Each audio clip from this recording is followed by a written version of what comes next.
You've written about this a lot. There's essentially one trunk of the internet going into North Korea, and that's dark right now?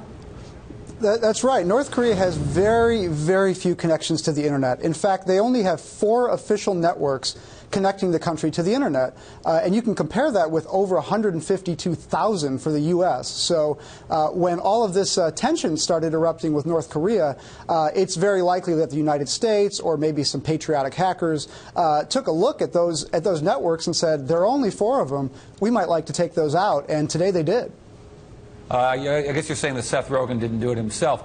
You know, I wonder if this is the kind of proportional response that the president might be talking about, or this is a more permanent thing where if they're going to abuse the internet, the United States has decided to take that power away from them completely.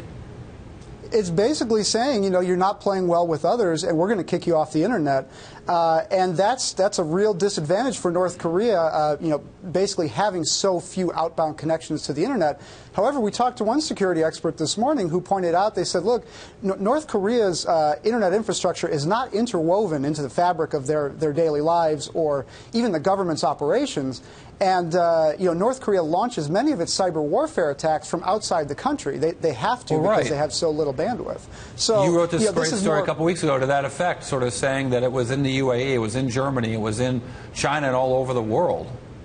Yeah, and so the person we talked to this morning has said, you know, this may be nothing more than symbolic, but as a proportional response, it's pretty much in line with, you know, this doesn't really harm citizens. Citizens there don't have access to the internet. This harms the government. It's kind of a black eye for the North Korean government, and it's very low impact in terms of, you know, impact on the common individual there. So you could potentially see the U.S. launching this, or potentially some patriotic hackers as well.